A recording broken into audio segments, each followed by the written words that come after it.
itu sebenarnya adalah berlimpah ruah gitu ya. Kekayaan ada di dalam diri kita itu sebenarnya berlimpah ruah. Tetapi kenapa kita kok belum ketemu gitu ya? Kita kok belum juga menemukan, belum juga kita menjumpai gitu kan? Karena masih ada selaput demi selaput perisai yang ada di dalam diri kita. Bunda lah, saya udah sering istighfar kok, masa sih saya selaputnya masih ada gitu ya. Eh, kita harus sadari 2 juta informasi masuk per detik, tak disangka gitu ya. Eh, kita tidak bisa mengendalikan bagaimana pikiran kita dalam 24 jam kan. Kadang debu-debu menempel gitu ya. Contohnya tadi pagi saja gitu ya. Tadi pagi saya akhirnya mencermati, oh iya ya ternyata bawah sadar itu seperti itu ya. Ceritanya seperti ini Bapak Ibu. Ada ini ya, seseorang jualan pisang gitu kan. Udah suaranya besar banget gitu kan. Suaranya udah bukan sih, bukan sih gitu. Nah, terpancing kayak wah bla bla bla gitu kan. Akhirnya komunikasi ini ya agak-agak banter gitu ya, agak seru kayak gitulah. Akhirnya suami dari dalam, itu kenapa ngomong kok banter-banter kayak gitu? Itu kan berbagi tonggone gitu. Saya astagfirullahaladzim, iya ya Mas gitu kan. Ya Allah, ampuni aku ya Allah. Karena kan terpancing tuh kan. 2 juta informasi kan, ada orang lain yang suaranya banter itu kita ikut-ikutan gitu kan. Pagi yang lengang itu akhirnya ramai luar biasa gitu kan. Saya sadari ya Allah aku tidak tepat nih ya Allah, ampuni aku ya Mas, besok lagi saya tak kurangin, tak rendahin suaranya gitu kan, hening aja gitu. Nah ini kurang lebihnya contoh ya, itu aja saya ndak ngomong, ibaratnya ndak ngomong tidak baik ya, ngomongnya kan biasa gitu ya. Orang jualan sama orang yang beli gitu ya, tetapi rasanya kayak ya Allah aku kok salah banget gitu. Saya kok salah banget kayak gitu rasanya, menyesal kayak gitu ya dengan suara yang banter-banter di pagi hari gitu ya. Ini kurang lebih contohnya ya. Akhirnya ada tempelan-tempelan debu kembali di situ. Coba akhirnya pada waktu itu pada waktu tadi pagi saya ndak tahu ilmu magnet rezeki, saya ditegur seperti itu oleh suami ya. Kemudian ngapain sih suami kayak gitu aja kok, masa sih saya salah gitu kan. Akhirnya saya ndak mengakui saya salah, justru saya naik garis kebenarannya. Oh suamiku tuh kayak gitu senangnya kritik misalnya kan, kalau saya ndak tahu ilmu magnet rezeki. Tetapi kalau kita belajar akhirnya ya Allah iya ya, saya kok suaranya kok banter banget kayak gitu kan. Saya kok ini ya apa namanya, membuat gaduh lah gitu ya, membuat tidak nyaman. Walaupun sih istilahnya ndak ada yang protes, ndak ada, cuma suami dari dalam itu mengingatkan, suara kok banter-banter kayak gitu gitu kan. Akhirnya saya, ya Mas maafin saya, besok lagi saya lebih ini lagi, lebih tak rendahin lagi gitu, karena terpancing beliaunya udah suaranya dari atas kan udah denger banget gitu kan. Saya ini waalaikumsalam ya ya mae ya mae gitu kan. Terpancingnya seperti itu kurang lebih contohnya ya Bapak Ibu ya, hal kecil ya. Nah makanya hal besar itu sebenarnya adalah terpicunya dari hal kecil yang berlanjut terus menerus, yang tak disadari dan tak ditobati gitu ya. Nah pada saat kita sudah paham ilmu magnet rezeki, akhirnya ada benteng ya, ada penetral yang lebih cepat, dan kemudian kita mudah sekali ya untuk tumbuh kesadarannya menjadi insya Allah lebih baik lagi. Nah Bapak Ibu semua, malam hari ini sebelum kita nanti mengasah jiwa kita agar terus bersih, terus bercahaya, kita mengalami banyak ketenangan dan bisa mendownload banyak energi-energi ajaib di dalam diri kita. Bagaimanakah cara untuk bisa mengetahui ya rahasia membuka pintu kekayaan? Tentunya materi ini baru Bapak Ibu, dan kita ingin sekali menyimaknya, bagaimanakah rahasianya, cara untuk bisa mengetuk pintu kekayaan itu ya, dan akan dibawakan oleh Bunda Pita. Mari Bapak Ibu semua kita sambut beliau yang luar biasa, Bunda Pita Nareswari dan Winda. Silakan Bunda Pita. Tepuk tangannya. Ya, saya tutup yang di Google Meet ya Bunda Pita ya. Wah, tadi belum dibuka yang di Google Meet. Ya, saya tutup yang di Google Meet. Ya, sip. Ya, terima kasih Bunda Susan, barakallahu fikum. Alhamdulillah teman-teman, pada malam hari ini kita dapat berjumpa kembali dalam ruangan privat RFF dan LOP. Ya, sebenarnya saya mau kasih tahu ini adalah spesial Bunda ya. Pada malam hari ini kita spesial mengadakannya, ini adalah 1 tahunnya kita. 1 tahunnya privat RFF dan LOP itu ya pada pekan ini gitu. Iya, Jadi alhamdulillah. start privat RFF dan LOP itu pada tanggal 17 November 2020. Sekarang tanggal 16 ya. Jadi 16. tepat 1 tahun kita melakukan riadoh bareng-bareng. Nah, saya kepada sahabat-sahabat yang senantiasa istiqomah dari awal mulanya RFF dan LOP kita ya, kita berikan aplaus dulu buat teman-teman semuanya yang hadir pada Google Meet dan Zoom pada malam hari ini ya. Anda luar biasa. Tepuk kanan kiri orangnya Pak enggak? Tepuk tangan kiri. Ini dunia kuantum. Iya, di dunia kuantum aja. Iya, Masya Allah. Nah, teman-teman semuanya, dalam rangka nanti kita, ya kita bukan merayakan ya, karena kita tidak mengikuti tradisi-tradisi dari umat selain non-Islam. Kita sekedar mensyukuri, karena apa yang kita dapatkan sampai detik ini adalah sebuah pencapaian besar dan merupakan pengorbanan besar juga ya. Keistiqomahan itu tidak mudah. Bagaimana teman-teman bisa bertahan sampai 1 tahun lamanya itu bukan perkara yang mudah. Dan ada yang 1 tahun berturut-turut tanpa putus gitu. Ada juga yang tahunnya harus putus nyambung, nggak apa-apa. Nah, saya sangat mengapresiasi daripada kita tidak sama sekali ya melakukan riadoh. Mohon maaf, ini yang di Google Meet saya kepental ya. Oke, alhamdulillah ya. Daripada kita 1 tahun nggak melakukan apa-apa, mungkin ada 1 tahun sudah belajar ilmu rahasia magnet rezeki ya, bergabung dengan CTMR lain, dan saya sendiri sangat mengapresiasi kepada teman-teman CTMR yang mau mengadakan kegiatan pertemuan rutin pengajian ilmu, dan memang itulah yang disarankan oleh Ustadz Nasrullah agar apa, kita terus berlatih. Nah, saya juga sangat berterima kasih ya beserta dengan Bunda Susan ya, alhamdulillah bersamaan dengan kita mensyukuri RFF LOP kita 1 tahun ini ya, berkolaborasi kurang lebihnya dengan Bunda Susan, walaupun sebelum itu kita juga sudah berkolaborasi dengan Pekalongan Raya, tetapi kita membentuk duo pada CTMR gitu ya. Jadi alhamdulillahnya kami diterima, dan kita bersyukur sekali kepada Allah Subhanahu wa taala ya, dengan segala anugerah yang Allah sudah berikan, dan kami berencana melakukan special surprise buat teman-teman semuanya ya yang ada di grup RFF dan LOP tentunya, karena teman-teman adalah teman-teman yang paling istiqomah, spektakuler ya, apalagi teman-teman adalah istiqomah itu luar biasa banget gitu ya.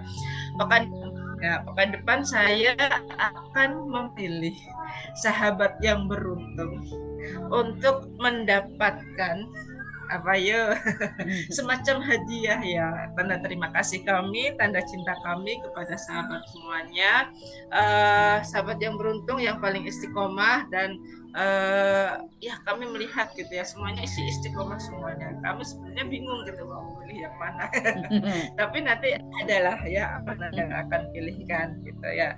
Dan startnya mulai pekan ini, mulai malam ini, dan kita akan umumkan nanti Kamis pekan depan ya, siapakah sahabat yang beruntung. Berapa orang nih Bunda mau apa? Silakan.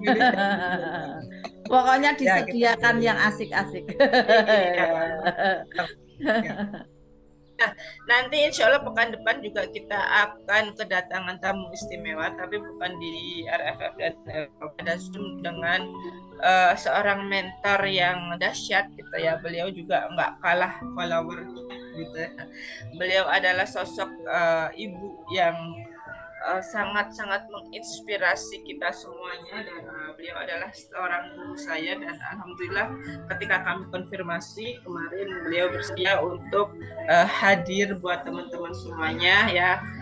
Kasih bocorannya ya di sini, insyaallah nanti hari Rabu malam Kamis pekan depan tanggal 22 November KMR akan kedatangan tamu, sosok ibu yang hebat dan sosok penulis juga.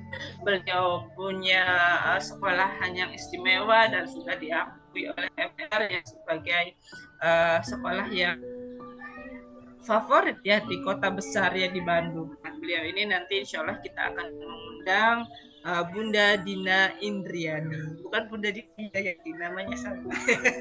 Bunda Dina Indriani ya, jadi beliau adalah CTMR dari Bandung yang sudah lebih dulu ya, beliau senior kami belajar MR, kemudian yang saya amati gitu ya, dedikasi kepada anak-anaknya ini luar biasa ya, bukan hanya kepada anak-anak tapi juga kepada orang tua, ilmu parentingnya juga oke banget ya. Ya pastikan nanti teman-teman hadir ya. Jadi saya ini sebelum memulai kita kasih tahu bocorannya dulu buat teman-teman RFF dan KOP, pastikan nanti hadir di ruangan Zoom dan meeting, mudah-mudahan bisa 2 ruangan ya, karena kita mengundang Bunda Dina Indriani ya, seperti itu teman-teman. Nah, ya, pada malam hari ini kita akan belajar ya bagaimana cara ya rahasia membuka pintu kekayaan.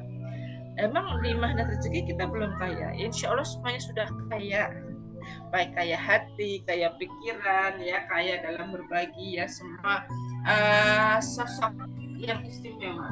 Saya sangat-sangat merinding gitu ya kalau membayangkan teman-teman semuanya bagaimana teman-teman belajar tanpa lelah gitu ya. Energi teman-teman juga sangat besar, beriadoh gitu, kadang-kadang sampai malam pun tetap diusahakan, dalam kondisi yang tidak sehat pun diusahakan, dan mungkin teman-teman juga sebagian ada yang diuji belum rezekinya juga tetap diusahakan. Pokoknya saya menomorsatukan ilmu.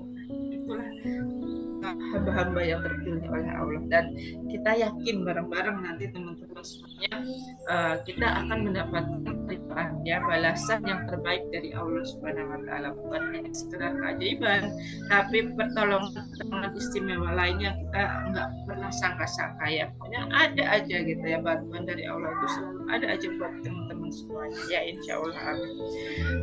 Alhamdulillah, salawat dan salam saya ucapkan kepada baginda Nabi besar Muhammad Sallallahu Alaihi Wasallam dari tempatnya selalu kita nantikan di yaumil akhir nanti ya. Mudah-mudahan kita termasuk dari hamba-hamba Allah yang terpilih menjadi insan yang diridhoi masuk surganya Allah ya, karena perkara masuk surga itu bukan perkara yang biasa, tapi ya ujiannya memang luar biasa, naik turunnya keimanan itu luar biasa. Mungkin ada yang sakit, kemudian ada yang diuji diambil hartanya, ada yang diambil keluarganya, ada yang diporak-porandakan kotanya gitu. Memang luar biasa sekali ya. Dan kita sendiri menyaksikan ya bagaimana kita menjadi saksi dari sejarah bahwa tanda-tanda akhir zaman itu memang sudah dekat ya, karena Nabi besar ya, Nabi Muhammad Sallallahu Alaihi Wasallam pernah bersabda kalau tanda-tanda kiamat itu salah satunya adalah adanya perang besar gitu ya, terjadinya perang besar yang dimulai dari negeri Syam ya. Negeri Syam itu mana? Negeri Syam itu ya Palestina gitu ya teman-teman semuanya ya. Ya mudah-mudahan kita adalah termasuk hamba yang peduli ya, termasuk hamba yang peduli untuk menolong negeri Syam tersebut, karena mungkin kita enggak bukan perang langsung, tapi kita bisa melakukan usaha-usaha yang lain untuk membantu mereka. Nah, di saat itulah nanti ketika besar terjadi di sana nanti ya, naudzubillah min dzalik, semoga kita bukan termasuk orang-orang yang disesatkan gitu ya. Ada manusia yang dilaknat oleh Allah ya, yang bernama itu Dajjal ya, dan orang-orang Yahudi itu menyebutnya sebagai Mesias. Nah, orang itulah yang akan memperak-perandakan dunia gitu ya. Memutarbalikkan fakta pintar, kemudian juga akan mengambil keimanan dari orang-orang yang benar. Nah, disinilah makanya kita pentingnya berilmu supaya kita ini tahu, jangan sampai kita adalah termasuk orang-orang yang disesatkan. Ya, jangan sampai kita termasuk orang-orang yang nggak tahu sama sekali, tidak bisa membedakan sama sekali itu orang yang baik atau bukan gitu ya. Kadang-kadang memang ada orang-orang yang seperti itu, dan mudah-mudahan itu bukan kita, dan insya Allah bukan kita. Nah teman-teman, saya langsung saja untuk pada materi pada malam hari ini.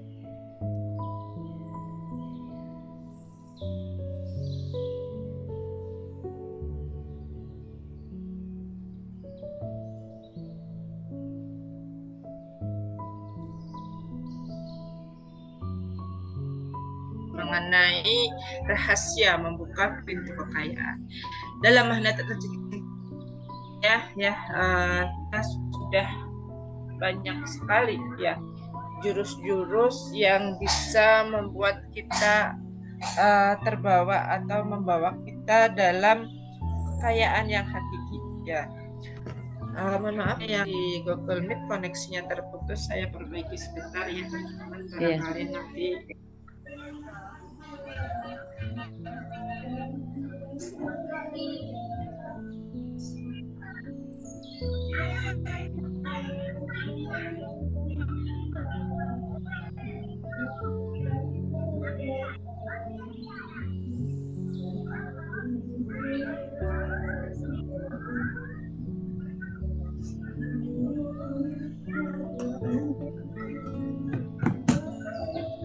belum masuk ya. Belum masuk Bunda. Barusan yang di Zoom, ya belum. Yang di Zoom juga kepental ya Bunda Pita ya. Barusan kepental enggak? Ini yang di Zoom masih kelihatan Bunda? Masih. Share screen-nya masih kelihatan Bunda? Iya, masih. Saya yang kepental barusan sebentar. Yang Sinyalnya di Zoom kelihatan? Iya, kelihatan. Layarnya enggak kelihatan? Kelihatan semua. Tadi kelihatan. Tadi kelihatan tadi. Ini enggak kelihatan Bunda. Ya, sekarang udah.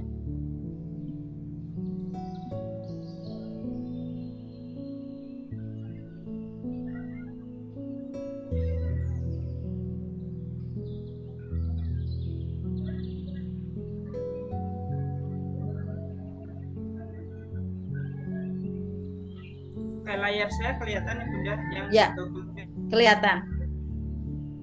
Kelihatan Bunda. Ya. Baik, saya lanjutkan ya. Alhamdulillah teman-teman semuanya. Saya tampilkan presentasinya secara besar.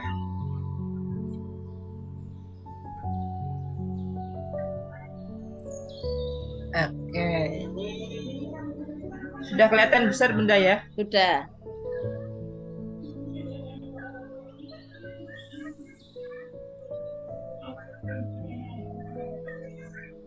Iya, alhamdulillah.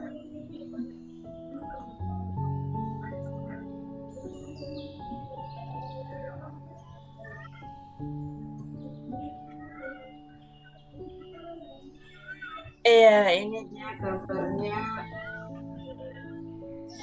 Peringatan 1 tahun RFF LOP ya. Nah, izin flashback ya teman-teman semuanya ya mengenai RFF dan LOP ini. Pertama kami adakan pada 17 November 2022 ya, atas prakarsa Bunda Susana Rekanisa ya. Beliau selaku pembina dan pembimbing dari RFF dan LOP, dan kemudian tim kita ada 3 orang ya, terdiri dari Bunda Susan sendiri, kemudian saya dan Bunda Dina ya.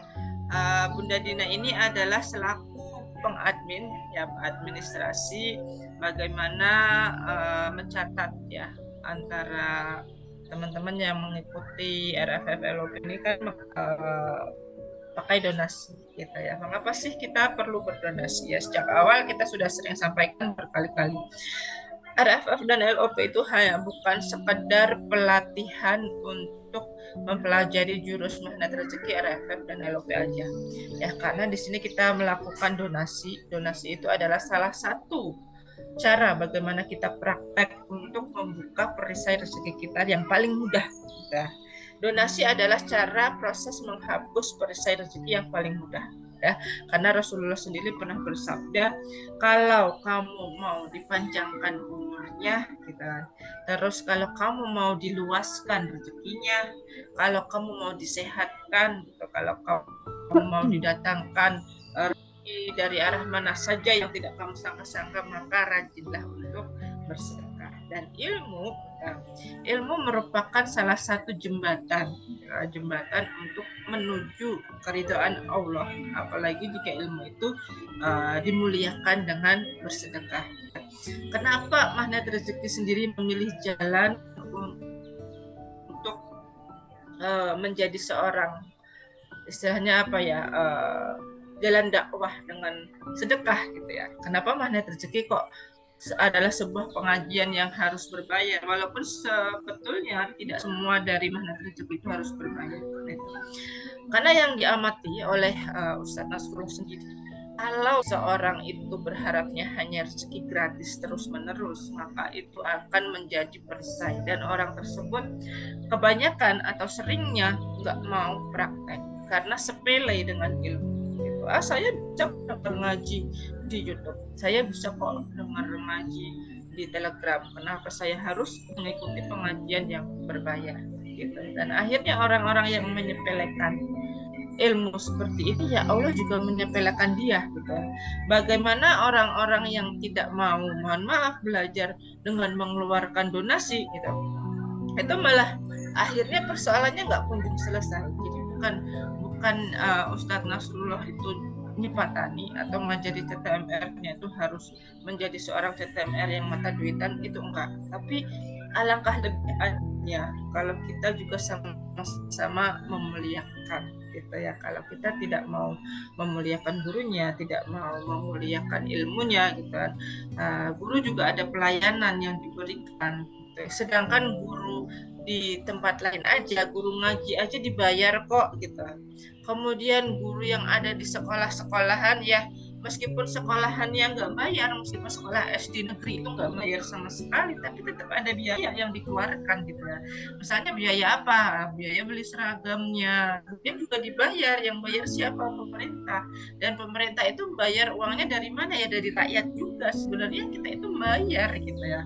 Anak sekolah itu sebenarnya bayar, nggak ada yang gratis. Kalau bunyinya sekolah gratis itu kan mungkin SPP bulanannya gratis, tapi sebenarnya nggak gratis gitu. Sekolahnya itu nggak gratis, nggak ada yang gratis di dunia ini. Kalau kita masih mau berharap yang gratisan gitu ya, ya mohon maaf gitu kan. Akhirnya persoalan kita nggak selesai-selesai, penyakit kita masih ada, kemudian rumah tangga kita masih kurang harmonis dan lain sebagainya gitu ya. Makanya Bunda Susan sendiri menggagas gitu waktu itu, Bunda kita ayo bareng-bareng kita bikin sebuah pengajian yang bisa menghidupkan teman-teman sekalian member MR ini supaya gerak gitu ya, menuju keajaiban yang lebih cepat. Dan pada akhirnya memang itu terbukti. Pada awal perjalanan RFF dan LOP itu kurang lebih yang daftar 60 orang gitu ya, 60 orang. Kemudian mereka melakukan zikir, doa, riyadhah sama seperti kita saat ini. Kemudian banyak yang sudah terbukti ajaib. Nah, tetapi ya dalam perjalanannya setelah ajaib banyak yang tidak melanjutkan gitu. Tapi teman-teman yang di sini semuanya istimewa, masih mau melanjutkan karena sudah merasakan ketenangan hati dan nggak mau lepas ya. Kebanyakan yang diamati ya, ini saya melihat teman-teman yang keluar masuk gitu ya, mereka keluar kalau sudah enak, sudah dapat ajaib, kemudian tegak masuk lagi, Bunda Vita, Bunda Susan, tolong saya, kenapa kemana, kenapa harus keluar gitu kan. Nah itu karena pikiran bawah sadarnya nggak mau dia latih. Jadi antara hawa dan akalnya, dia lebih mementingkan hawa gitu. Saya bisa kok nanti kalau sudah kapan-kapan masuk lagi. Biasanya seperti itu. Jadi inilah orang-orang yang mohon maaf Allah kurang suka. Karena apa? Keistiqomahannya gitu tidak dia pertahankan. Padahal teman-teman sendiri menyaksikannya bagaimana penduduk Gaza itu. Saya bukan membandingkan kita dengan penduduk Gaza, tapi inspirasi di sana gitu ya. Bahwa ketika keimanan mereka diuji, kamu mau hidup enak atau mau mati, mereka lebih pilih mati gitu. Karena saya tahu setelah mati saya akan hidup enak.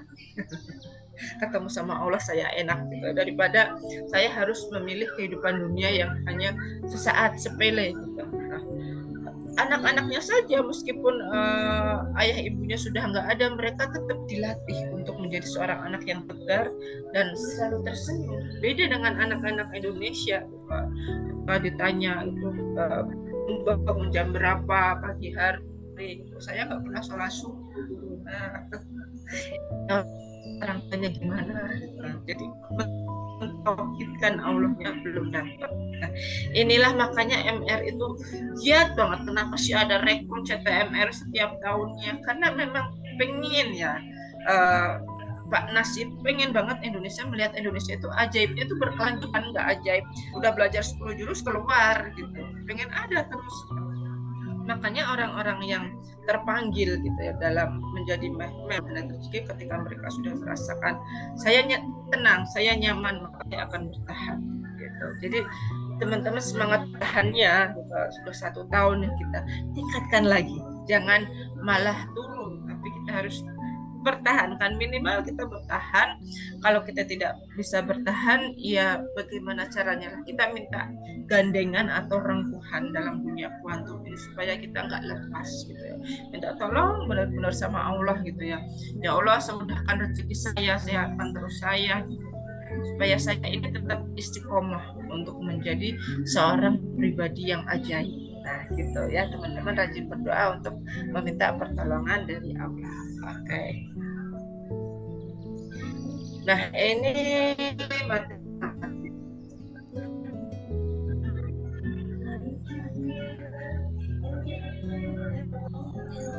mengenai value diri, value ya, dari kata-kata bahasa Inggris ya ini teman-teman ya.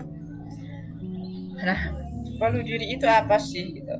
Value diri itu kurang lebih kita mengenal diri kita sendiri atau nilai. Kita bisa menilai. Ya, mulai sekarang kita setelah mengetahui ilmu ini, kita itu bisa menilai diri kita ini sampai di titik mana. Mungkin orang lain sudah mengenal kita, menilai kita. Oh, Bunda Susi adalah seorang pengusaha.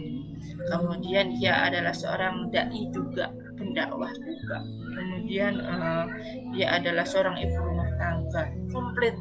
Kelihatannya sempurna banget. Saya kasih nilai 95. Seperti itu ya. Nah, itu nilainya dari orang lain. Tapi pernahkah kita berpikir untuk kita bisa menilai diri kita sendiri? Caranya gimana, Bunda? Nah, ini caranya ya, menilai diri kita sendiri itu caranya adalah dengan mengetahui 3 hal ini ya. Yang pertama, kita menilai diri kita ini dengan menambah pengetahuan setiap saat. Pengetahuan yang kita dapatkan itu akan menambah nilai diri kita. Misalnya, seseorang yang lulusan SD itu dibandingkan dengan seseorang yang SMP, tentu orang melihatnya lebih bernilai orang yang lulusan SMP dong kan. Kemudian sebuah perusahaan nggak akan mungkin merekrut orang yang lulusan SD, minimal dia merekrut orang lulusan SMK. Ya, karena apa? Pengetahuan yang dia dapatkan lebih banyak daripada orang yang lulusan SD gitu, di bangku sekolah ya. Karena dia meningkatkan pengetahuannya, maka dia mendapatkan nilai yang lebih. Jadi dirinya sendiri itu bernilai lebih di mata orang lain. ya. Jadi seperti itu ya. Supaya kita mempunyai nilai yang lebih, berarti kita adalah orang-orang yang nilainya lebih. Karena apa? Kita terus meningkatkan pengetahuan kita, belajar terus, baik dalam ilmu matematika, mungkin di luar sana juga kita belajar. Mungkin Bunda Rosdidar mendapatkan ilmu bisnis dari usaha online yang dia tekuni gitu. Mungkin juga saya gitu sebagai seorang guru mendapatkan nilai atau kapasitas itu setiap saat itu. Pemerintah itu kadang mengadakan diklat gitu ya. Diklat itu singkatan dari pendidikan dan latihan gitu, untuk meningkatkan apa? Kapasitas gurunya, nilai guru.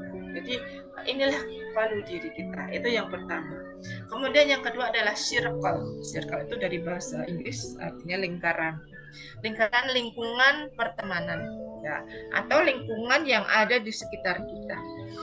Apakah lingkungan yang ada di sekitar kita itu adalah lingkungan orang-orang yang positif atau orang-orang yang kurang positif? Itu sangat mempengaruhi sekali ya, sangat-sangat mempengaruhi sekali.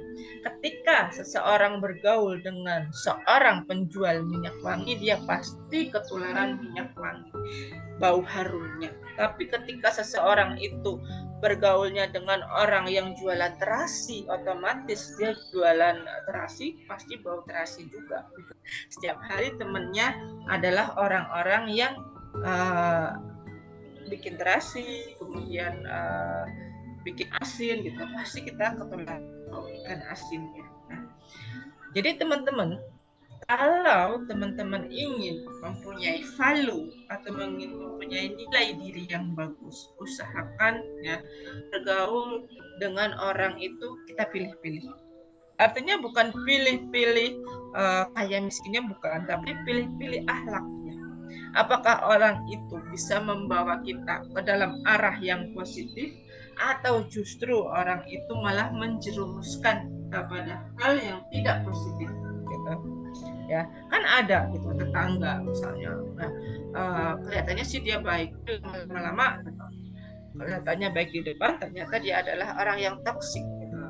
Suka ngerasani, kalau orang Jawa bilang suka menggibah di belakang, ngomongin kita yang enggak gitu.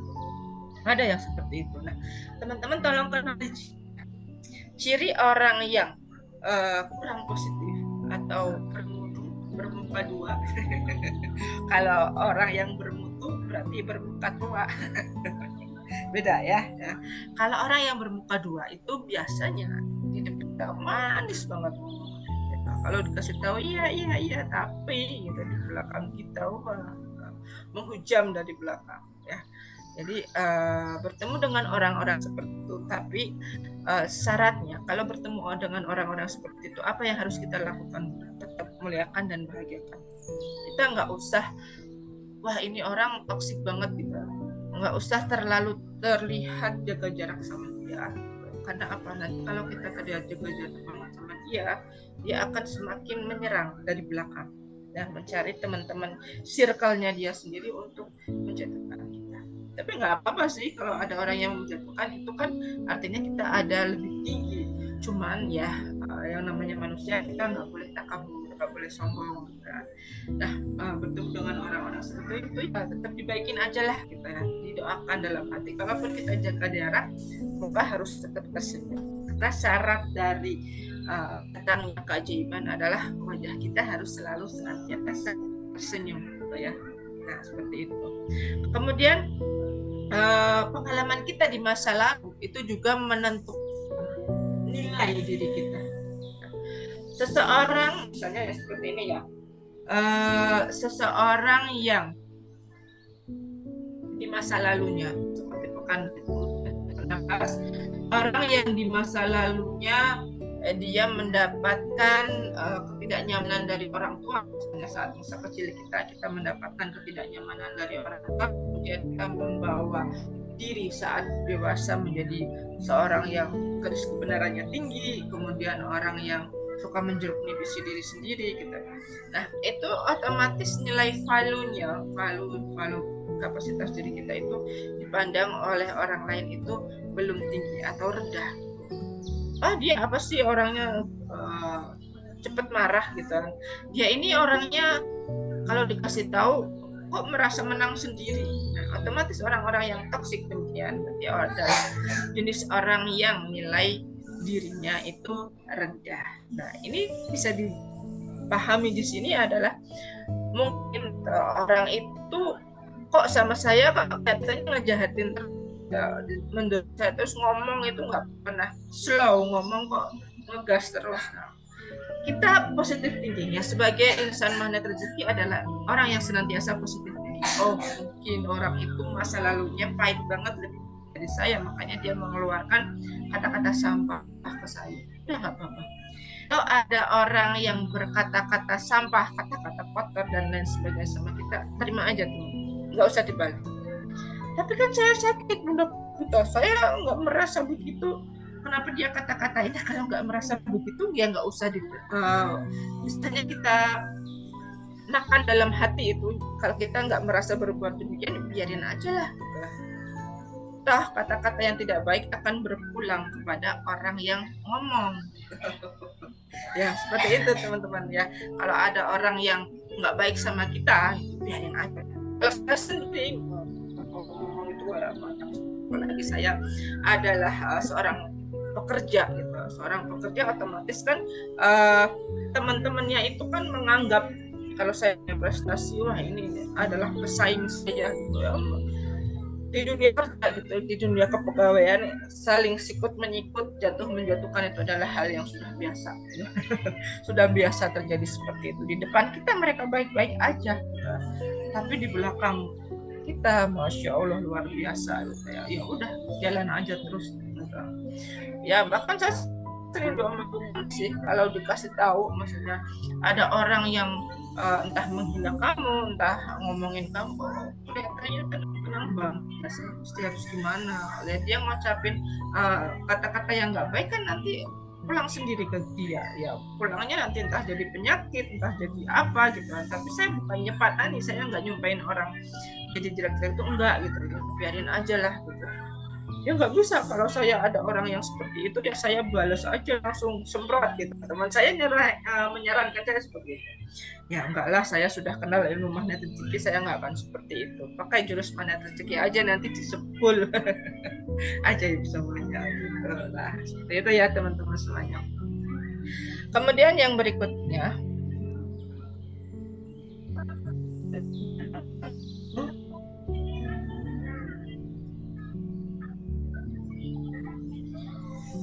nah, nilai diri ini terbentuk dari sebuah keyakinan diri yang akan menentukan langkah ke depan dan membentuk karakter kita. Nah, nilainya teman-teman itu terbentuk dari keyakinan teman-teman sendiri. Dan ini akan membentuk karakter teman-teman semua ke masa depan itu seperti apa. Nah, ketika teman-teman membentuk keyakinan di privat RFF dan LOP bahwa saya adalah seorang pribadi magnet rezeki yang senantiasa melakukan 3 hal, positive feeling, positive thinking, dan motivasi saya juga selalu positif, maka teman-teman sudah bisa membayangkan karakter yang akan terbentuk dalam diri teman-teman di kemudian hari itu seperti apa. Ketika teman-teman dan diuji dari hal-hal kecil sampai ada hal-hal yang menengah dan besar. Ini termasuknya kalau saya melihat hal yang kecil gitu ya, karena kita masih dalam keadaan yang nyaman gitu ya, tinggal menunggu gitu ya, karena memang sinyal gitu ya, padahal ini terang benderang, tetapi kan tidak tahu ya di dunia kuantum itu ada hal apa seperti itu ya di perjalanannya ini kan.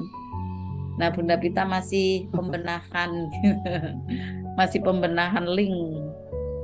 Saya juga barusan kepental ini Bapak Ibu ya, tapi kembali lagi alhamdulillah normal, dan kita lanjutkan rahasia bagaimana bisa mengetuk pintu kekayaan. Ini adalah dari jurus magnet rezeki berikutnya agar kita menjadi lebih matang ya di dalam menjalankan jurus-jurus magnet rezeki yang tentunya dari 10 jurus yang kita pelajari kemudian mengembang ke ada jurus-jurus berikutnya ya. Sambil menunggu Bunda Pita yang akan melanjutkan ya dari materi-materi yang sudah disusunnya tadi. Sudah flyer keberapa Bunda Pita? Assalamualaikum Bunda Pita, sudah masuk?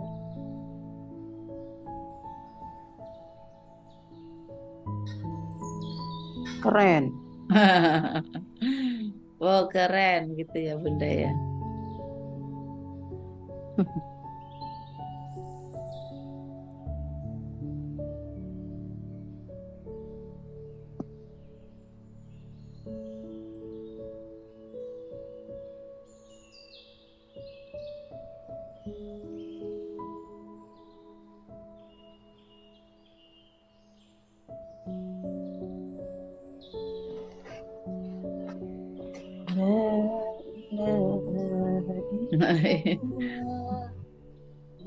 Al-Malikul Aqul Mubin Muhammadur Rasulullah Sadiqul Waqtil Amin La ilaha illallah Al-Malikul Aqul Mubin Muhammadur Rasulullah. Iya.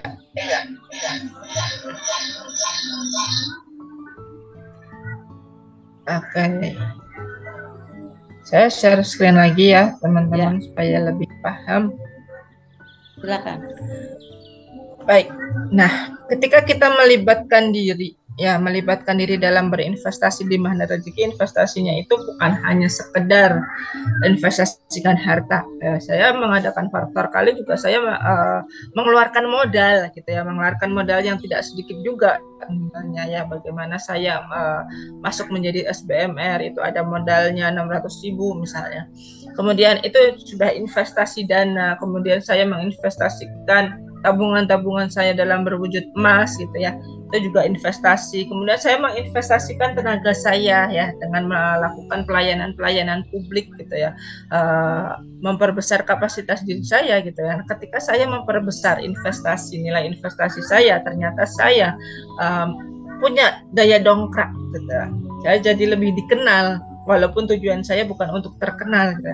Saya lebih dikenal sebagai guru yang motivator daripada seorang guru yang hanya mengajar di dalam kelas gitu ya. Jadi ini adalah pengembangan diri kita untuk meningkatkan value. Kemudian yang ketiga adalah memperbesar wadah ilmu dan silaturahmi ya. Memperbesar wadah ilmu dan silaturahmi itu tentu saja kalau wadah ilmu kita besar gitu kan ya.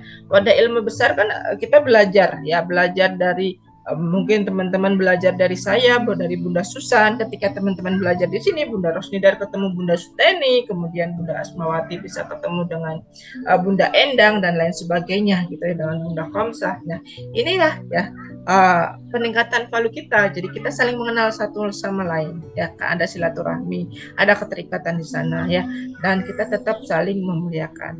Tapi ketika teman-teman memperbesar wadah ilmu teman-teman, misalnya saya ingin menularkan ilmu saya yang saya punya gitu ya, jangan lupa akarnya.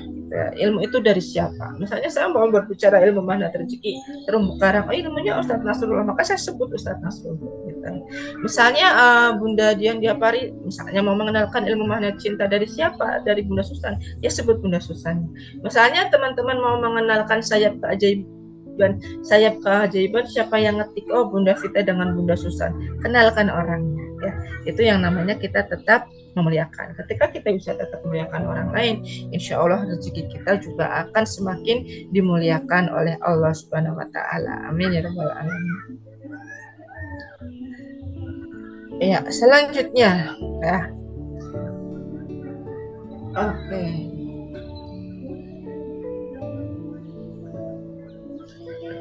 Ini adalah rahasia membuka pintu kekayaan ya, teman-teman.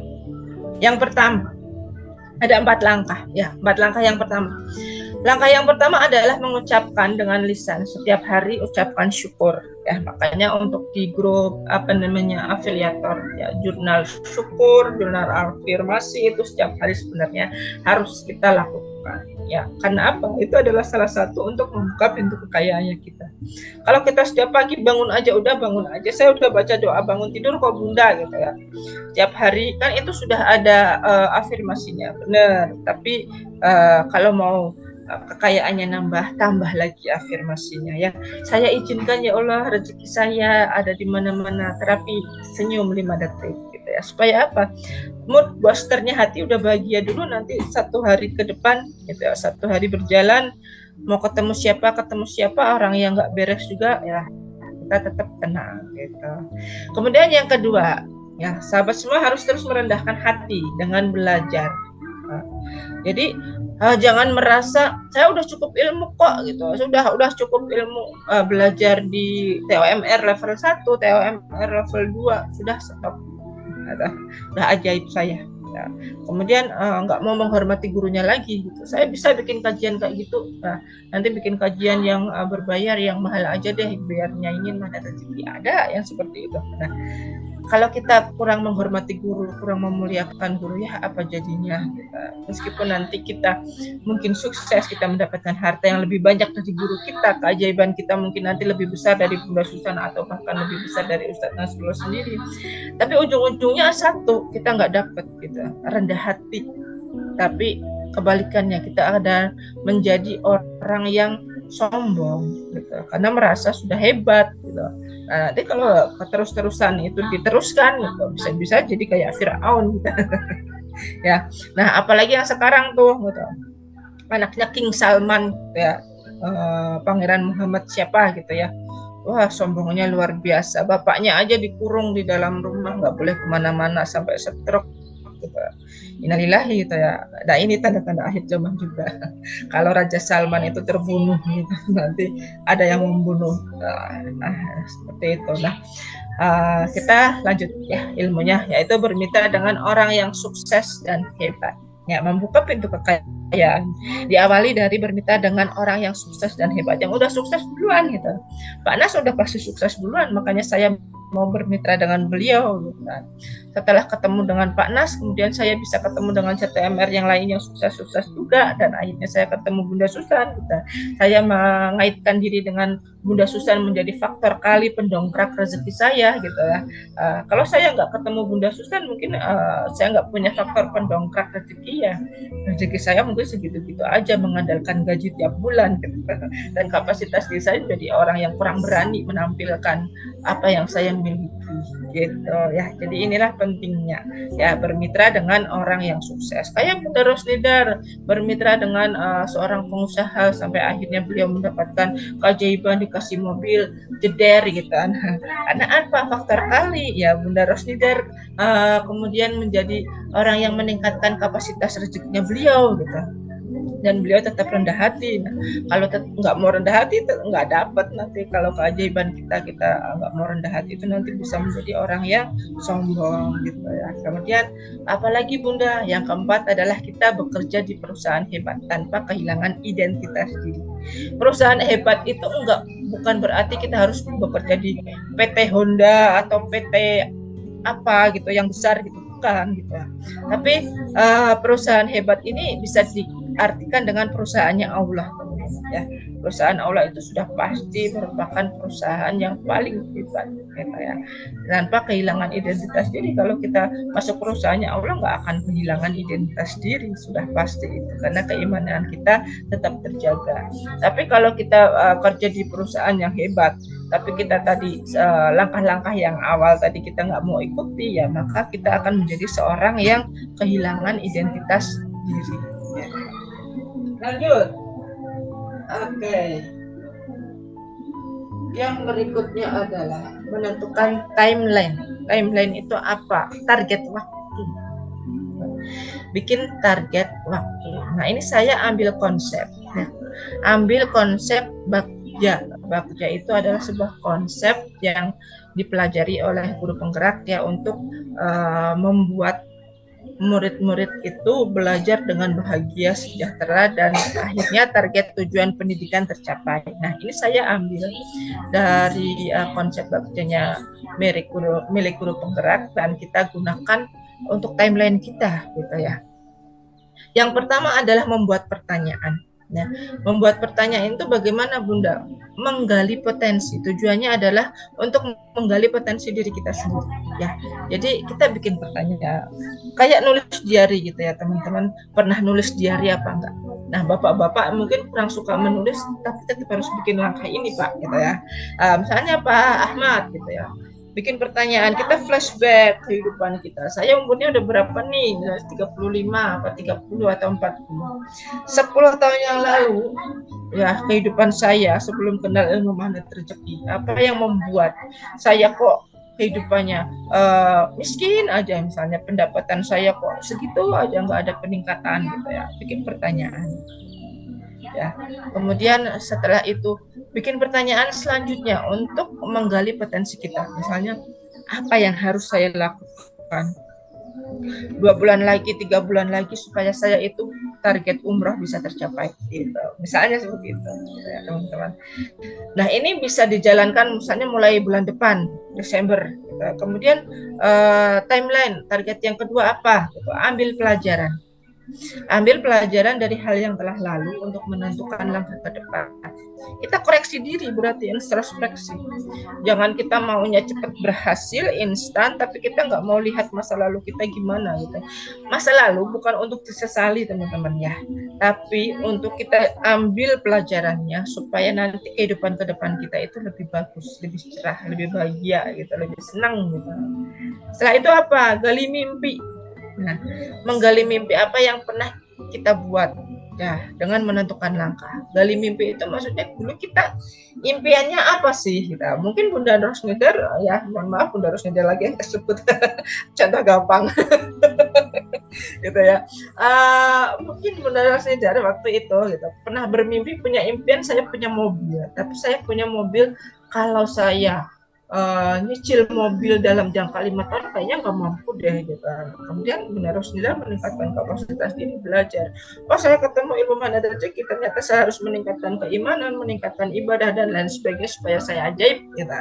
Setelah itu Bunda Rosnida bermitra, berkolaborasi dengan perusahaannya sekarang gitu ya, yang jualan online-nya sekarang. Kemudian Bunda Rosnida juga bermitra dengan saya, dengan Bunda Susan gitu. Itu juga termasuk terkali, dan makanya Bunda Rosnida ini energinya semakin membumbung, terjunjung, menggulung ke atas gitu. Nah, seperti itu ya teman-teman. Itu terus karena apa? Itu disitulah proses gali mimpinya Bunda Rosnida. Jadi gali mimpi itu mewujudkan supaya impian-impian itu menjadi nyata gitu ya.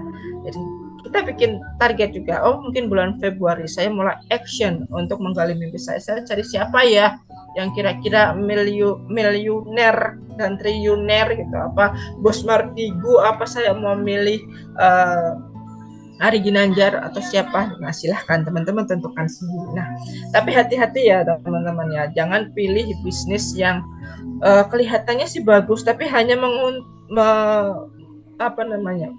dia fokusnya hanya mencari keuntungan duniawi aja. Apalagi mungkin ya teman-teman sekarang ini kan sedang heboh-hebohnya ada aksi boykot memboikot gitu ya. Teman-teman jangan cari perusahaan bisnis yang bermitra dengan si Rewel atau si Ameriki gitu. Ya sebaiknya begitu teman-teman ya. Kalau misalnya join MLM nggak apa-apa. Misalnya bagi teman-teman itu, kalau menurut saya itu halal Bunda, silakan. Itu menurut keyakinan teman-teman. Tapi selidiki dulu itu asalnya dari mana, jangan asal ikut gitu. Karena apa? Kalau sedikit aja keuntungan yang mereka dapatkan, mungkin kita join dari sana, berarti uang kita masuk ke sana gitu kan. Kita memberikan kontribusi buat kehancuran orang lain gitu, terutama orang Islam sendiri. Nah, udah bilang ya jangan sampai seperti itu sih teman-teman ya. Jadi kita harus benar-benar teliti, ekstra hati-hati. Nah, terus gimana Bunda-bunda atas makanan minuman yang sudah saya makan minum dengan karena saya nggak tahu di masa lalu ternyata itu adalah perusahaannya si Rewel gitu. Nah, nggak apa-apa sih sebenarnya, kan sudah disertifikasi halal sama Badan POM. Jadi minuman yang kita makan itu sudah halal, nggak apa-apa. Cuma keuntungan yang dia dapatkan uang kita yang masuk ke sana ternyata kok dikumpul-kumpulin dari jutaan umat Islam di Indonesia buat bikin rudal, buat bikin bom, buat bikin gitu ya. Nah itu nanti Allah minta pertanggungjawaban kita teman-teman. Jadi jangan sampailah nanti di hari akhir kita itu dihisap gara-gara 1 rupiah yang kita nggak tahu ternyata masuk untuk membubarkan sebuah negara misalnya seperti itu. Nah, kita memang maka itu Pak Nas selalu bilang hati-hati sama dosa gitu. Kita mulai sekarang gitu ya, sama-sama lah kita koreksi lagi gitu ya, bisnis yang kita ikuti ini sudah bagus atau belum ya, terutama ownernya sudah dia itu adalah orang yang agamis atau bukan, terus pemiliknya itu siapa gitu, orang Indonesia atau bukan. Ya utamakan orang pribumi dulu deh. Kita membesarkan orang-orang Indonesia dulu. Kemudian langkah yang keempat adalah jabarkan rencana. Jabarkan rencana itu maksudnya apa yang sudah kita buat dengan menentukan figur yang kita ikuti itu kita jabarkan dulu. Oke, saya mau action, saya sudah menentukan figur yang saya ikuti adalah Ustadz Nasrullah. Ya, action saya, planning saya dengan Ustadz Nasrullah setelah join SBMR adalah saya mendapatkan penghasilan minimal 10 juta per bulan. Nah, silahkan itu teman-teman jabarkan rencananya di situ. Yang terakhir adalah proses atur eksekusi. Ya, dieksekusi dengan segera. Ya, mulai aksi jangan ditunda-tunda lagi. Jangan pakai kata nanti, jangan pakai kata tapi. Udah lakukan aja apa yang teman-teman bisa. Mulai aja dulu. Ya. Mulai saja dulu apa yang kita mau. Lanjut, inilah 3 modal dari seorang pemenang. Nah, ini lewat. Oke. 3 modal dari seorang pemenang ya. Yang pertama adalah knowledge, pakai bahasa Inggris ini ya. Knowledge itu artinya adalah pengetahuan. Nah, pengetahuan kita nih yang harus kita tingkatkan. Nah, itu adalah modal dasar buat kita semuanya menjadi seorang pemenang, ya pemenang orang yang sukses. Pengetahuannya apa ya? Pengetahuan baik ilmu dunia maupun ilmu akhirat itu harus kita tingkatkan setiap saat. Ya, makanya jangan berhenti melakukan kajian RFF dan LOP karena apa? Ini adalah salah satu cara meningkatkan pengetahuan kita setiap pekan. Ya, jadi kalau kita berhenti ya sudah kita nggak dapat ilmu lagi gitu, terputus. Kemudian saya bisa kok mengikuti pengajian-pengajian di luar bisa, tapi kan teman-teman lihat circle-nya dulu. Kadang-kadang pengajian di luar gitu, kadang-kadang ya bukan mengertikan arti pengajian di luar itu enggak gitu. Yang saya lihat adalah persaingan, bukan untuk mendalami ilmu. Kenapa? Ibu-ibu datang pakaian bagus-bagusin semua gitu kan, setiap pengajian ganti gamis, terus nanti perhiasannya dipakai semua, padahal mau kemana, mau ke masjid doang gitu, dengerin ceramah orang gitu, tapi ya masya Allah dandanannya gitu itu emas jalan gitu. wah luar biasa gitu ya. Jadi ini yang hati-hati ya.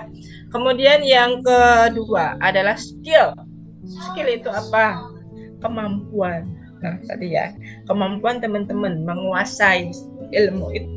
Bagaimana kemampuan teman-teman menguasai jurus perisai rezeki, kemampuan menguasai LOP, kemampuan teman-teman menguasai RFF, merilis semua luka batin dan lain sebagainya. Itulah yang dinamakan dengan skill. Nah, skill teman-teman yang menguasai itulah yang bisa menentukan teman-teman sukses menjadi manusia yang ajaib.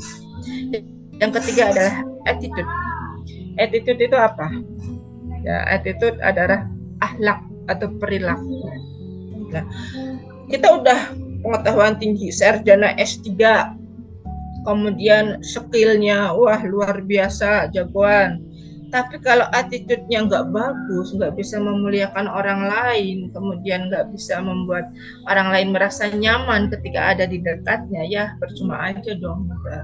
Berarti dia bukan seorang pemenang. Dia bukan seorang pemenang karena apa? Akhlaknya gitu, akhlaknya belum mulia.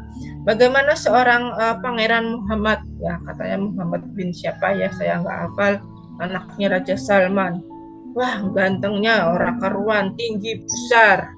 Dia adalah lulusan sarjana dari Universitas Amerika Harvard, ya skillnya juga udah pasti, tapi ternyata skillnya adalah skill orang-orang yang kurang baik, karena berada di lingkungan tadi, circle-nya, kuliahnya itu circle-nya di lingkungan yang kurang baik, sehingga attitude-nya atau sikapnya sama ayahnya sendiri menjadi seorang pembangkang.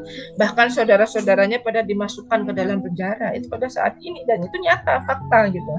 Kita nggak tahu apa yang terjadi di Arab Saudi, dan nyatanya seperti itu gitu. Itu kata siapa ya, bukan kata siapa-siapa dari berita gitu.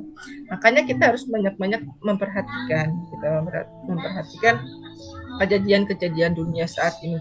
Kita harus benar-benar kencang, karena memang sudah ada di akhir zaman gitu, teman-teman. Tanda-tandanya sudah nyata banget apa yang Rasulullah bilang, apa yang Rasulullah sampaikan. Jadi jangan sampailah kita termasuk orang yang bukan pemenang karena nggak punya modal ini, 3 hal ini ya. Kelihatannya sederhana, tetapi ya kalau kita tidak benar-benar sungguh-sungguh untuk mengupayakan, nggak mudah juga nantinya. Nah, yang terakhir, teman-teman semuanya, ilmu lebih baik dari harta karena dapat menjaga kita, sedangkan harta kitalah yang menjaganya. Kita lebih baik berilmu daripada berharta, maksudnya ya. Kenapa? Kalau ilmu kita kuasai, otomatis harta akan mengikuti. Tapi kalau kita ngejarnya harta duluan, nggak mau tahu ilmunya, ya yang penting saya ajaib lah, saya sudah tahu ilmunya kok 10 jurus, oke, SHMR, oke, THMR, oke, sudah selesai. Saya sudah dapat hartanya, pergi. Ilmunya nggak dipakai lagi. Nah, itu yang akan menguasai kita ya. Artinya apa? Ketamakan, kesombongan, ya bubur lagi deh energinya. Percuma kita belajar karena kita nggak mau pakai ilmunya gitu. Nah, inilah yang harus kita waspadai. Makanya Ustadz Nasrullah sendiri mewanti-wanti sama CTMR. CTMR bukan posisi tertinggi ya. Justru dengan CTMR menjadi posisi yang terendah. Maksudnya apa? Terendah dalam artian kita harus selalu senantiasa rendah hati dan mau belajar gitu. Kalau saya sudah merasa cukup belajarnya, kalau Bunda Susan juga sudah merasa cukup belajarnya, ya apa jadinya gitu. Kalau Bunda Susan, udahlah saya udah punya perusahaan banyak kok, ada perusahaan buku, ada perusahaan kosmetik, saya jualan di Shopee, di Lazada, semua ada, TikTok juga ada, itu selesai. Jadi nggak ada RTMR lagi, selesai. Udah susahnya mau belajar gitu kan.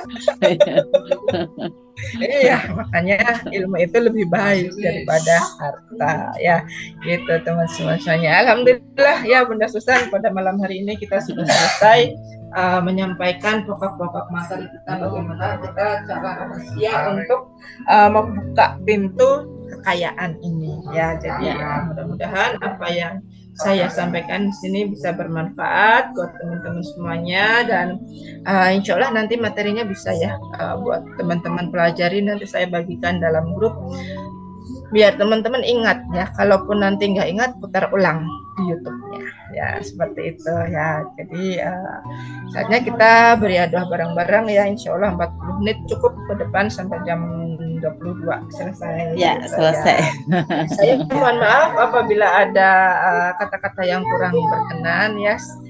Selamat beriadah semuanya. Saya undur diri dulu. Billahi taufiq wal hidayah. Wassalamualaikum warahmatullahi wabarakatuh. Waalaikumsalam warahmatullahi wabarakatuh. Ya, Masya Allah. Tabarakallah Bunda Pita untuk materinya pada malam hari ini yang memberikan ada warna yang lebih lagi ya Bapak Ibu.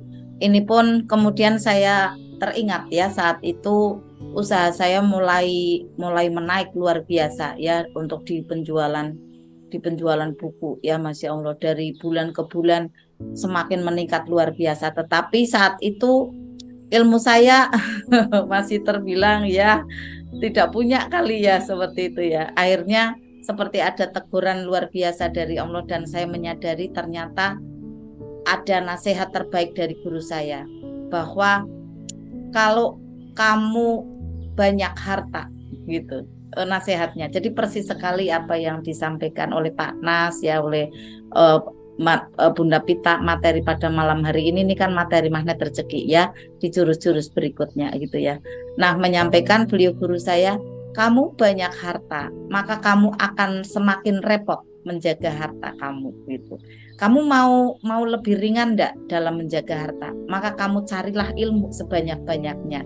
Karena dengan adanya kamu memperoleh banyak ilmu, justru kamu dibantu untuk menjaga harta kamu gitu. Akhirnya saya termotivasi sekali. Wah, mulai saat itu, Mas, saya mau untuk mulai saat ini ya, untuk terus saya mencari ilmu. Karena dengan ilmu saya menjadi lebih banyak energinya, dan justru malah saya dijaga oleh ilmu gitu ya, dijaga oleh ilmu. Dan ya ternyata memang benar setelah dicermati ya, dengan adanya ilmu yang bisa saya download, saya nyaman. Misalnya seperti ini, ada di toko ya, pintu belum terkunci, saya tetap nyaman gitu kan, nggak kemrungsung gitu kan. Nah, itu kan juga bagian dari sakti Bapak Ibu ya. Jadi misalnya juga ada kejadian apa ya di toko yang Chandra Toys misalnya kan, ya saya tetap nyaman aja, tinggal bilang, tinggal ngebel, tinggal WA gitu kan, nggak usah emosi gitu kan ya. Atau pernah kejadian secara goib, memang gudang barat itu tempatnya mobil gitu ya, sekian mobil, sekian motor, aset banyak sekali, tidak terkunci beberapa malam saja, alhamdulillah Allah lindungi. Nah, itu juga bagian dari riadoh ilmu yang dikerjakan, ternyata memang benar melindungi Bapak Ibu. Bahkan gudang timur pun pernah ya ndak dikunci gitu kan. Juga alhamdulillah akhirnya ternyata memang benar ya, energi dari ilmu itulah yang kemudian bekerja. Ini Bapak Ibu semua ya, pentingnya kita untuk bisa terus mendownload ilmu, karena semakin kita banyak ilmu, ternyata kita semakin dijaga oleh ilmu yang kita peroleh. Tetapi pada saat kita tidak berilmu terus mencari harta, justru kita yang kerepotan. Karena apa? Kita yang kemudian terus seperti ngegas menjaga diri kita dan menjaga harta itu, kayak gitu Bapak Ibu. Nah, makanya akhirnya terjadi ada seperti beban yang banyak saat orang mempunyai banyak harta tapi ilmunya kurang gitu kan ya. Nah, makanya Bapak Ibu semua, kita terus untuk meraih ilmu, di samping kita terus ya berikhtiar untuk keseharian kita ya. Kita kan bermohonnya sukses ya, sukses dunia akhirat. Akhirnya nanti kita mengejarnya adalah ilmu-ilmunya Allah, dunia pun nanti akan mengikuti. Seperti itu ya Bapak Ibu. Ini untuk rahasia bagaimana untuk mengetuk pintu kekayaan adalah dengan berilmu. Nah, setelah itu menambah keimanan kita, menyiraminya dengan bersedekah, lalu akan banyak tumbuh ya dari pohon-pohon LOP. Selanjutnya kita tentunya punya banyak sekali ya LOP selanjutnya yang terus-menerus kita bermohon kepada Allah agar apa yang kita undang gitu ya. LOP itu kan mengundang ya, memproyeksikan harapan-harapan kita itu menjadi terwujud dengan seperti apa yang kita impikan gitu ya, berdatangan pada diri kita. Dan kita selalu penuh kesadaran, alhamdulillah, selalu dalam keadaan syukur ya, menyadari betul ya Allah betapa Engkau memberikan aneka rupa rezeki yang tak terhingga gitu ya, dan merasakan begitu besar kehadiran Allah ada di dekat kita gitu ya. Akhirnya selalu keadaan apapun ya menyenangkan gitu ya. Walaupun mohon izin Bapak Ibu, sebenarnya saya 1 bulan ini keadaannya keren sekali. Tapi memang saya ndak boleh untuk menyampaikan tidak baik. Saya tetap harus semangat terus gitu ya. Alhamdulillah tetap bisa diperjalankan kegiatan dengan nyaman gitu ya, dengan baik, tanpa ada kendala apapun. Dan mudah-mudahan hari ini dan seterusnya, karena besok ada ke EMT juga membersamai teman-teman yang akan ada riset ilmu bersama Ustadz Nas ya, ada di Ancol gitu ya. Jadi mohon doanya ya Bapak Ibu semua, perjalanan kami nanti dari Batang, Pekalongan gitu ya, lancar seluruhnya.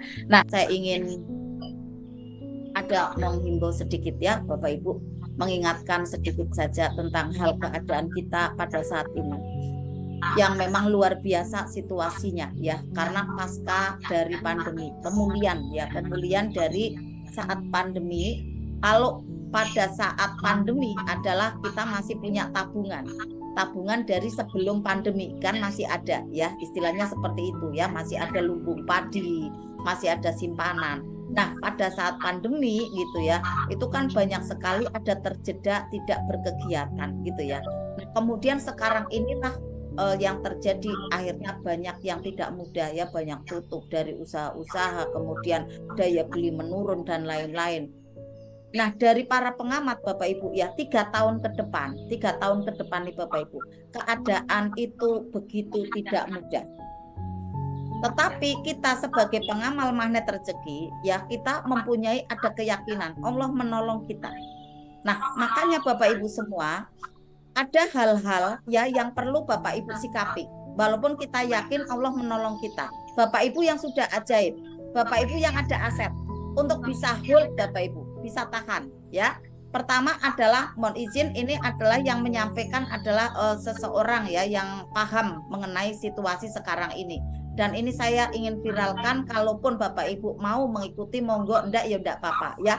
Kalau menurut saya ini baik ya. Yang pertama, Bapak Ibu yang mempunyai dana ya, kalau misalnya Bapak Ibu ingin menyimpan aset ya, jangan dibelikan di tanah atau di rumah, kecuali memang rumah yang untuk ditempati membutuhkan rumah ya silakan.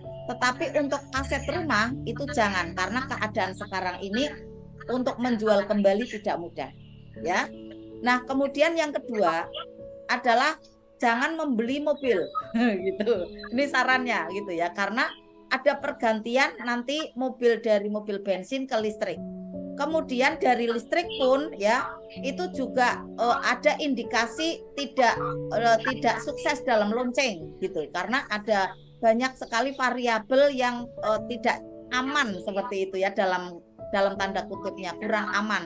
Nah, akhirnya nanti akan ditemukan kembali mungkin bahan bakarnya beda lagi. Nah, pada saat Bapak Ibu sekarang ini ingin ganti mobil, tahan dulu gitu.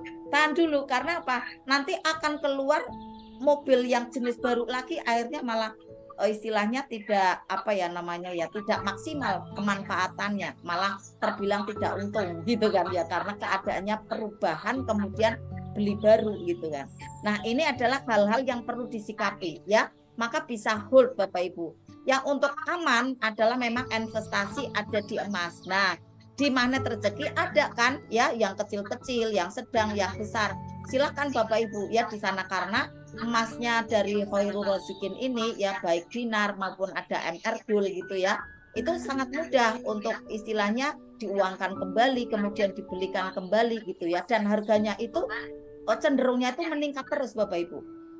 Apalagi ada hadisnya, memang di akhir zaman ini kan aset yang terbaik adalah memang untuk bisa kita kumpulkan emas gitu ya, karena aman di sana gitu ya. Sedangkan nilai rupiah itu terus menurun Bapak Ibu, terus menurun gitu ya. Itu adalah pilihan cerdas.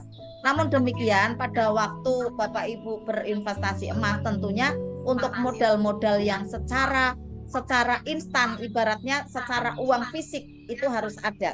Karena kalau bentuknya nanti emas semua, pada waktu membutuhkan uang mendadak itu juga nanti akhirnya panik. Nah, enggak ajaib. Jadi untuk yang emas ini adalah memang uang yang dingin gitu ya, uang yang dingin istilahnya seperti itu ya.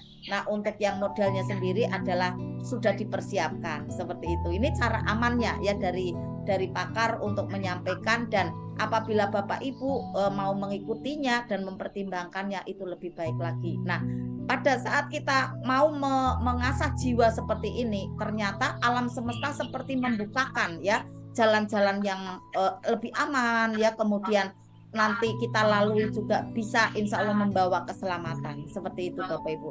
Nah, kemudian dari hal yang tidak mudah 3 tahun ke depan Bapak Ibu, ada kemudian pengeluaran yang tidak boleh di cancel Bapak Ibu. Tidak boleh untuk kita eman-eman. Ini saran dari pakar juga. Yang pertama adalah untuk kesehatan kita. Itu kita tidak boleh eman-eman ya, untuk menjaga kebugaran tubuh kita ya. Yang masih tidak sehat ya, untuk pengobatan lah, untuk terapi lah, untuk herbal lah gitu ya. untuk bisa lebih sehat lagi, atau yang sudah sehat jaga kesehatan ya, karena luar biasa nih, ada isu ya dari pemerintah itu, ada apa ya, usulan dari WHO untuk menyebarkan nyamuk dan lain-lain, itu kurang lebihnya ada isu-isu seperti itu. Maka kan daya imun kita ini harus maksimal nih Bapak Ibu. Nah, daya imun maksimal itu file terbesarnya adalah bahagia. Maka magnet rezeki itu kontribusi luar biasa di kesehatan. Karena apa? Kita ingin meraih bahagia tanpa syarat, Bapak Ibu. Bahagia tanpa syarat itu penghasil imunitas terbesar di dalam tubuh kita. Kalau kita bahagia, bismillah di sana kita akan mempunyai cadangan daya imun yang banyak, ya. Dibanding kita asup dari luar lebih banyak tapi hati tidak bahagia, akhirnya keropos, bocor gitu kan. Tapi kalau hati kita udah tenang, bahagia ya, kita jaga dari luar itu menjadi maksimal ya, ada fisiknya, ada ruhnya gitu kan. Jadi sehatnya walafiat nih Bapak Ibu. Kemudian yang kedua, untuk aset yang untuk pengeluaran yang tidak boleh dieman-eman. Ini menurut pakar ya, adalah tentang untuk mencerdaskan diri kita dan keluarga kita. Tidak boleh eman-eman Bapak Ibu. Untuk tentang belajar, untuk ilmu itu tidak boleh eman-eman. Karena pada waktu Bapak Ibu keadaan tidak mudah seperti ini, kita membutuhkan cahaya. Kalau kemudian pertimbangannya saya mending punya uang daripada saya punya ilmu gitu ya. Nah, uang ini menjadikan tambah gelap nanti karena tidak ada yang menerangi ilmu gitu. Jadi untuk pendidikan anak ya, kemudian investasi kita untuk belajar, untuk waktu kita sempatkan untuk belajar, tenaga kita untuk belajar, untuk terus bisa meraih ilmu MR ini, menguliknya kembali, mengupdate kembali, itu terus-menerus Bapak Ibu. Kita kan di sini investasi nih. Investasi apa? Tenaga, waktu, finansial gitu. Nah, akan yang nanti akan merasakan sendiri ya terbesarnya manfaatnya Bapak Ibu sendiri, bukan orang lain, bukan Bunda Pita, bukan saya, tapi Bapak Ibu sendiri yang merasakan nanti investasi dari leher ke atas ini. Nah, itulah dua hal ya dari pakar ya, terutama untuk kita jangan eman-eman untuk kesehatan kita ya. Kemudian yang kedua adalah jangan sayang untuk bisa menambah kapasitas leher ke atas untuk keluarga kita, untuk diri kita. Ayo cerdaskan diri kita, keluarga kita, sampai ke masyarakat, sampai se-Indonesia. Karena ilmu itu sangat penting Bapak Ibu. Untuk apa? Untuk menapaki jalan kita ke depan nih. Tantangannya makin tidak mudah gitu kan. Dengan adanya ilmu nanti akhirnya kita tetap dalam kondisi yang tenang, menapaki dari perjalanan itu dengan ajaib. Ya, pertolongan Allah akan dekat Bapak Ibu. Ya, kalau kita senang sekali untuk mengkaji ilmu seperti ini ya, maka itu dari pakar yang di luar MR padahal yang menyampaikan ya. Dan ini saya sampaikan ke Bapak Ibu untuk terus semangat ya. Kalau misalnya keadaan tidak mudah, malah tidak punya cahaya, gimana coba? Semakin gelap Bapak Ibu. Dan kita menjumpai banyak sekali orang-orang di luaran sana yang seperti itu, adalah kita benar-benar prihatin. Ayo kita ajak Bapak Ibu sebisa kita. Kalau misalnya kok enggak mau, yang penting kita udah gerak mengajak gitu Bapak Ibu. Kalaupun enggak mau karena Allah belum gerakkan, yang penting kita sudah mau memotivasi, mau mengajak, itu udah ada pahala untuk kita. Yang penting kebaikan kita jangan untuk kebaikan pribadi, tetapi kita ajak nih menuju ke kebaikan, kesolehan sosial, agar bumi, agar Indonesia selamatnya ini lebih panjang Bapak Ibu ya. Dan juga nanti ke anak cucu kita ya, Masya Allah, makmurnya itu nanti akan lebih panjang. Jadi perjuangan kita saat ini bukan hanya untuk diri kita sendiri saja, bukan, tetapi justru untuk generasi-generasi kita selanjutnya ya. Masya Allah, tabarakallah. Demikian Bapak Ibu, semangat kita ya untuk terus ada di Privat RFF LUP, dan juga kita